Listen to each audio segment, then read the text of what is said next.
Le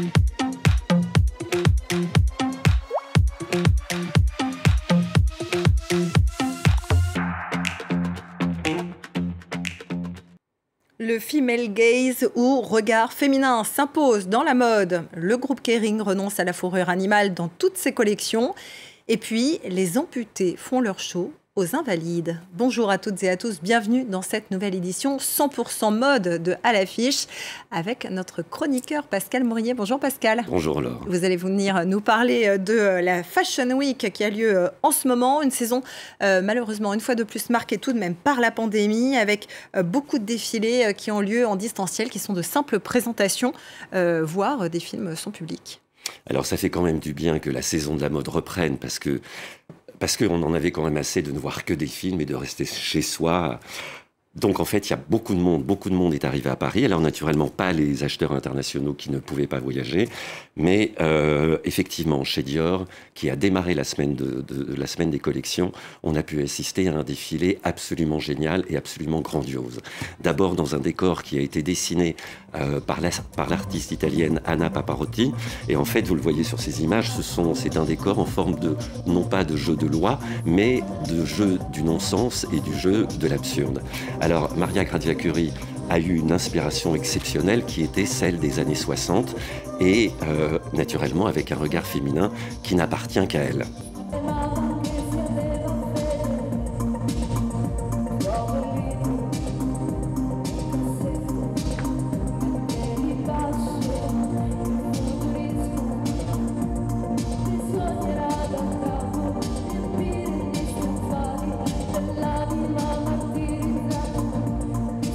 Alors justement, Maria Grazia Chiuri, vous lui avez posé cette question du female gaze, vous l'avez rencontrée, on va l'écouter.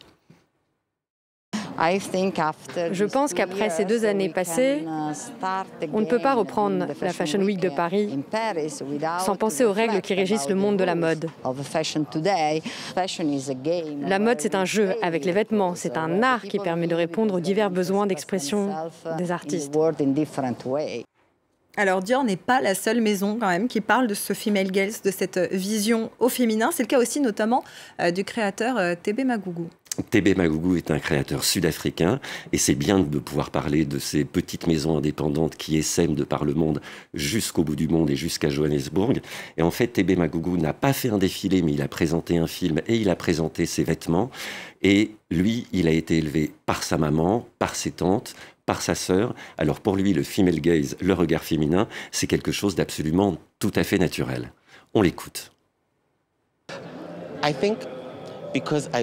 Parce que j'ai grandi dans une famille principalement entourée de femmes comme ma tante, ma mère, ma grand-mère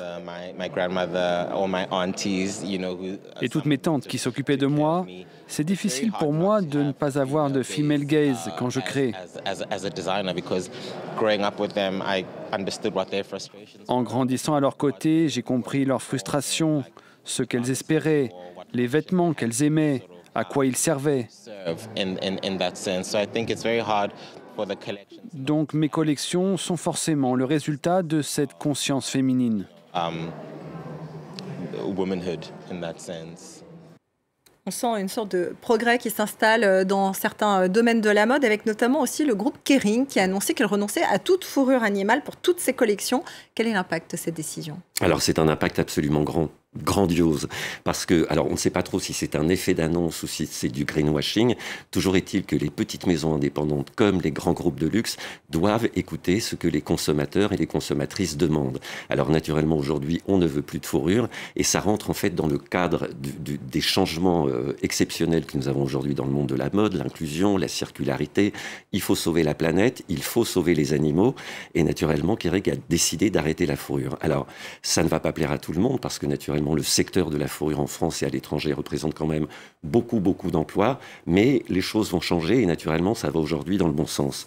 Alors Saint Laurent, qui a défilé à Paris avec un défilé absolument grandiose, fait partie du groupe Kering. Alors nous n'avons pas de fourrure cette saison parce que naturellement ce sont les présentations des collections de l'été prochain, mais regardez, Anthony Vaccarello, le designer de la maison Saint Laurent, c'est plutôt les années 80-90, c'est très sexy, ce sont des jambes absolument très longues.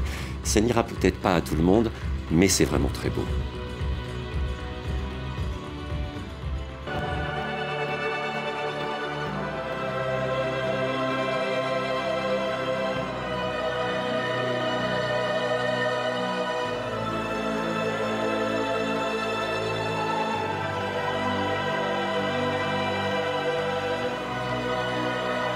Alors, en marge de la Fashion Week, Pascal, il y a plusieurs événements qui ont lieu dans le monde de la mode pour rebooster un peu le milieu, et notamment l'exposition Couturissime Thierry Mugler, une rétrospective de ses créations de 1973 à 2014. Ça va de la mode à la photo, en passant par les parfums et les clips. Ça se passe au musée des arts décoratifs.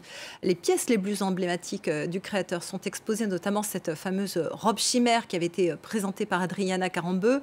On retrouve aussi la tenue robot, les tenues papillons, et puis beaucoup de pièces des années 80 et 90, et toute l'extravagance qui caractérisait cette période. C'est à découvrir jusqu'en avril prochain. Autre exposition notable, c'est les 100 ans du magazine Vogue. Ça se passe au Palais Galliera. C'était l'année dernière, mais ça a été repoussé à cause de la pandémie, encore une fois. Plus de 400 œuvres qui sont tirées des archives du magazine, réunies pour l'occasion, des photographies, illustrations, des magazines évidemment, et puis des sélections de modèles issus de la haute couture ou du prêt-à-porter à voir jusqu'au 30 janvier. Voilà pour les expositions, mais il y a aussi d'autres initiatives qui ont retenu votre attention, Pascal, notamment un défilé très particulier avec des personnes amputées. Oui, parce que c'est bien de suivre le calendrier officiel de la fédération, mais c'est aussi bien de sortir des sentiers battus. Alors, effectivement, aux Invalides, c'était à l'initiative de Fabienne Pellos, une femme amputée, qui a décidé en fait de changer le regard sur l'amputation pour aider les femmes à se réconcilier avec leur féminité. Alors, c'était assez exceptionnel parce que ça se déroulait à l'intérieur même des Invalides, juste à côté de l'hôpital, puisque les Invalides est avant tout un hôpital. Et vous voyez ces 18 modèles qui vont défiler avec des robes d'un couturier italien. C'était un grand stress pour toutes ces femmes, mais elles tenaient vraiment à mettre l'accent sur le fait que la diversité, c'est tout. La diversité, ça n'est pas simplement la couleur de peau, les genres, les sexes. La diversité, c'est aussi pouvoir se montrer tel qu'on est. Alors, on a rencontré, juste avant le défilé, une ex-professeure des écoles qui était un peu stressée. Écoutons-la. Là, j'ai un message à porter et que j'aimerais porter, parce qu'en fait, je représente les femmes amputées. Nous sommes 18 à être là aujourd'hui, et je suis parmi celles qui vont pouvoir montrer qu'on peut être féminine malgré le handicap et le port de prothèse ou pas. Une belle initiative pour représenter une autre partie de la population, effectivement. Je voudrais aussi attirer l'attention sur cet événement qui a également retenu votre attention, Pascal. C'est une initiative soutenue à la fois par Agnès B, la créatrice, et le Slip français, avec l'association La Fabrique Nomade, en faveur de l'intégration des migrants cette fois. Alors ça, c'est une histoire absolument magnifique. En 2015, Inès Mesmar, qui est une ethnologue, se promène sur le canal de l'Ourcq, voit les migrants, comprend qu'en fait, ils sont d'une manière générale envoyés en quantité dans les secteurs qui recrutent en France, alors que beaucoup d'entre eux et d'entre elles ont un savoir-faire couture qu'ils, elles, ont développé dans leur propre pays. Alors, Inès a simplement décidé de monter une association et de faire en sorte que ces couturiers et ces couturières puissent se former aux techniques typiquement françaises, mais aussi apporter leur savoir-faire. Parce qu'en fait, ce qu'elle veut mettre en place, c'est une véritable dialectique, c'est-à-dire qu'on ne va pas simplement chercher des migrants pour les mettre dans des ateliers. Non, au contraire, on les fait travailler. On leur demande qu'ils nous apprennent leur technique, nous on apprend leur technique, et de la sorte, ils vont pouvoir trouver naturellement du travail dans les ateliers. Et c'est très important aujourd'hui parce qu'en France, il y a un vrai problème. Il n'y a pas assez de petites mains d'ouvriers et d'ouvrières. On n'arrive pas à recruter. Alors sur ces images, vous voyez que on voit ce bandana qui est absolument magnifique, qui a été réalisé avec un bic 4 couleurs, un bic 4 couleurs Agnès B naturellement, le bandana qui est le symbole des années 70, de la Révolution.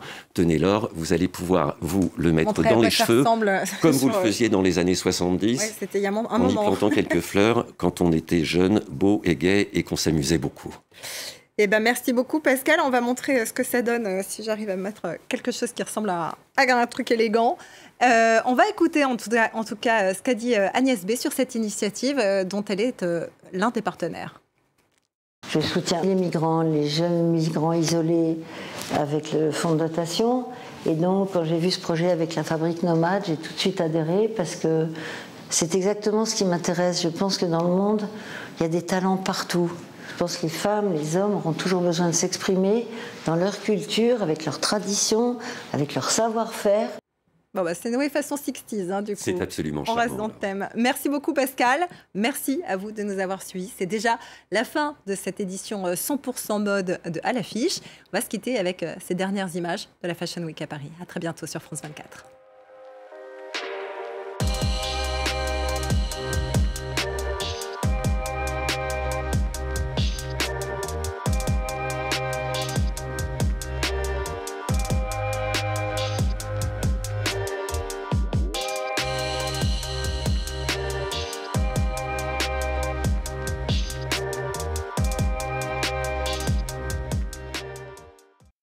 Vous avez retrouvé tous les ingrédients de votre programme avec les céréales bio Grillon d'Or. Grillon d'Or, cultivons le goût de la bio. Hello la famille, je vous donne rendez-vous pour de nouveaux épisodes chaque semaine de Légendes urbaines. Au programme, des coups de cœur, des coups de gueule, des parcours de vie incroyables et surtout, la face cachée que l'on ne voit que trop peu souvent de ces artistes urbains mondiaux. En attendant, paix, amour, lumière sur vous, one love. Légendes urbaines, désormais sur France 24 et France24.com.